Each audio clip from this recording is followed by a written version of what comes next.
Hello everyone and welcome back to another episode of the Bootleg Brethren. I'm your captain and today we'll be doing something I would like to call from now on the Bootleg Lightning Round. Yes, today I will be taking a look at as many bootlegs, knockoffs, and rip-offs as I humanly possibly can within the span that I should give myself for a YouTube video. Also, I will be bringing up stuff that you may have seen on my channel before or may not have seen on my channel before, so just be prepared for anything. Also, there are some toys here that I've seen that I might end up asking you guys to come up with creative ways to destroy them. I do also want to shout out the person that commented on my last video, the one with the X-Trans bots. You know this guy, the robot, and he suggested that I burn it with fire. Yeah, I'm gonna set this guy aflame, but I have a creative way of doing it. So that will be for a destruction video later on in the future. But you guys will be able to join too. So go ahead and type down in the comments of this video how you want some of these figures to be destroyed if I do want them destroyed. Alright, let's go ahead and get started with the video. And I think I might as well start us off with some McDonald's stuff. Now of course this was during the beautiful day and age of Bakugan. And for those that don't know what Bakugan is, Bakugan were basically like Pokemon, Transformers, and cards, like Magic or something like that, mixed together into one. And what they had is they had these magnetic little cards that if you took the Bakugan and set them on top of, they'd spring into a transforming whatever. But this one is really just a button press and you just, and voila, it's already in its main mode. I thought it had things that I would have to spin out, but it doesn't look like it does. So basically, this is just the figure on his own. He's nothing really special, but I do like him because he's got some sentimental value, although he's forever kind of flimsy on one side and not flimsy on the other. Although I'm not really digging this clear through plastic and the fact that he's got some pretty good paint apps. He's a cute little dude. And the fact he turns into a little ball so I could just roll him around in my fingers when I'm fidgeting. It's just great. So you know what? I'm keeping this guy. Moving on. Up next, I managed to get these two at, well, let's just say it was a fair. I got it at a county fair when they rolled in. And I actually got these guys for pretty cheap. It came in a 3-pack. Oh, this is falling apart. These guys came in a 3-pack where it was Animated Series Bumblebee, Animated Series Ratchet, and Animated Series Thundercracker. Although Thundercracker kind of lost his arm and his leg, so he's kind of broken right now. If I find him, I might do a review on his own for you guys. But these guys are sentimental to me because this was my first ever fair that I went to. And these came in just like a 3-pack, and these are rip-offs of another kind of rip-off where it's like the button pressing ultra one-step changers where you press the button and the thing springs into a robot mode. I mean, both of these guys are pretty decent and they're really, really nice. I kind of like them. And, ooh, hello. Oh, just a little friend of mine came by. Say hi. Hello. You're on YouTube. Yes, I know. Okay. No, not in there. Sorry about that. I guess it counts as a guest appearance. But these two are actually pretty cute, and I really like them, even though they're sentimental, but they're both really crap. I mean, the problem with Animated Bumblebee here is that he can't stay in one piece. He always falls apart, and it takes like 5 minutes worth of fiddling just to get him into his vehicle mode. Ratchet, however, is a little more solid. He's also got some nice paint apps, but overall, he's just absolute crap and almost nothing on him pegs in. And I mean, the transformations are pretty simple. You just fold out the arms, rotate the back, fold the legs down.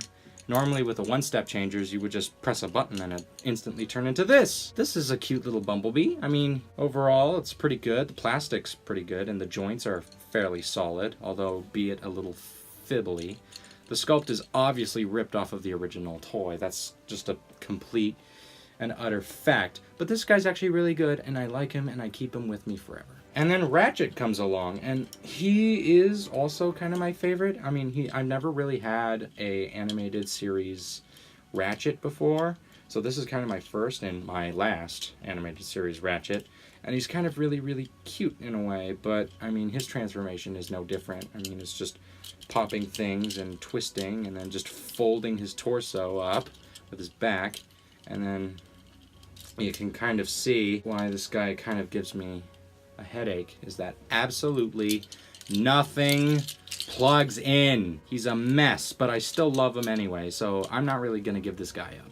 This guy is staying with me. Moving on, we're going to take a look at some Dollar Tree things that my little sister actually pulled out for me to review. Yes, some of them are a little strange and some of them are not, and maybe these are the ones that I'll probably destroy.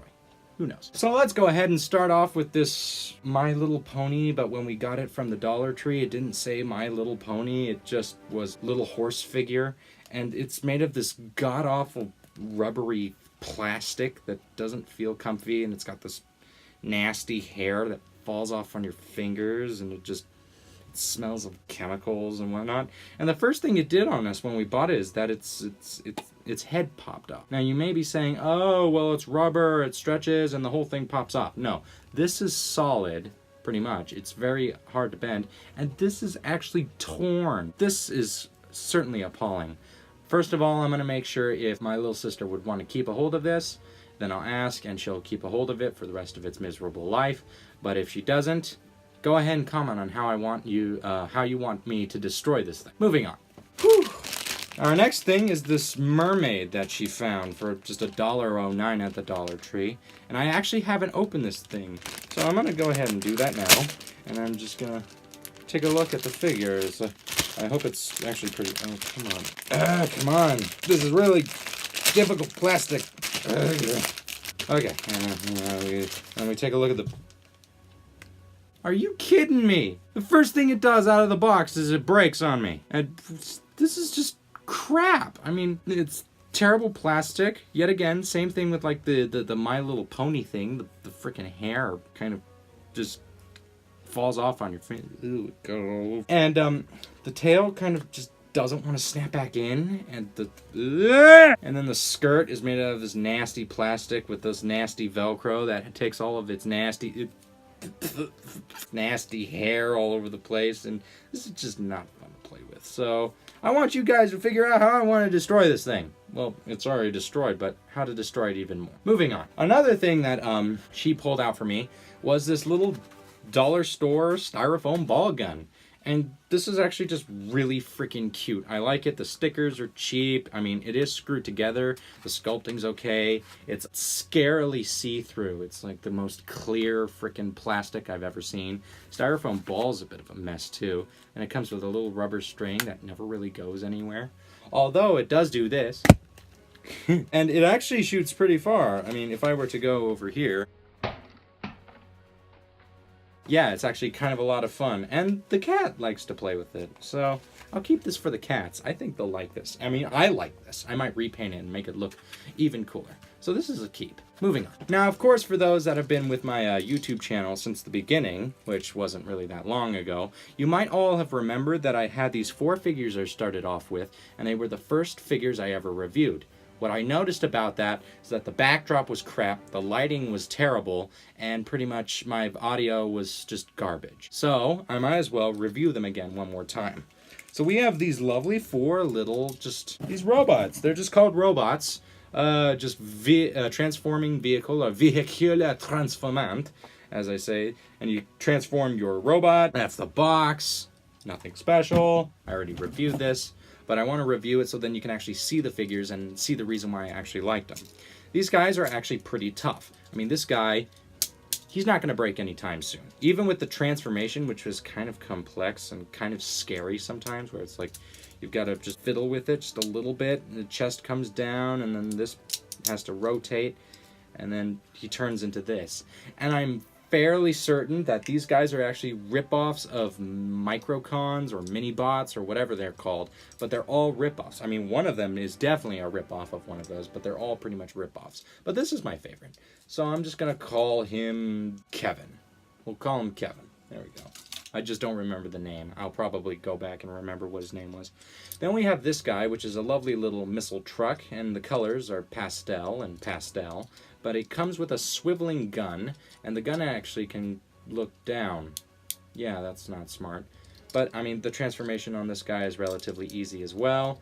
It's just fix this real quick. It's pretty easy. I mean, he turns into this really cute little dude, and I like the sculpting on him. He's cute, but these 4 are always staying with me because they're the first 4 I ever reviewed, and they mean sentimental value to me. So these guys are going to stay with me. And we'll name this guy Break. And then we have this guy. This guy is actually, I called him Quake because he was just, I mean, he was utter crap when I noticed that he was crap. And he's a direct ripoff of actually one that I own, which I'm not going to really go and get right now. But he is a ripoff of a Minicon. I mean, see, there's even the little peg, and the symbol for his thing should have been right there, but it's not there. Same thing on the wings. But, I mean, this guy transforms more complex than the other 2. He's just kind of fibbly in some parts. Come on, don't break on me, please. And his wings are like that. You rotate his legs out, and then you push these down and flip this over, and then put these here. And then, yeah, that's pretty right. I mean, Quake here is actually, I really like him. He's really cute. Although his head was on backwards and his torso was on backwards. I mean, it kind of looked a little more flush, but this looks much better. Anyway, with our last figure of this video, I have Wake. If people remember Wake, this is just a Transformer doing a funny pose. I mean, he has a little Darth Vader face on him, and details are pretty good. He actually comes with, I guess, a functioning swiveling turret, but it doesn't turn that much, so it just kind of turns left and right impatiently. And, I mean, the transformation on this guy is pretty easy. Just push his legs and then rotate and pull. But sadly, he's kind of flimsy in that area, so I'm going to have to figure out a way to fix him. But that's Wake. And looking around me, I don't really see any other bootleg figures I could review. And then, now, the last figure that I have, which I plan on reviewing, because I didn't actually realize I went through almost every single bootleg figure I own that I haven't reviewed. He's going to be saved for another video. Believe me, it's going to be worth it.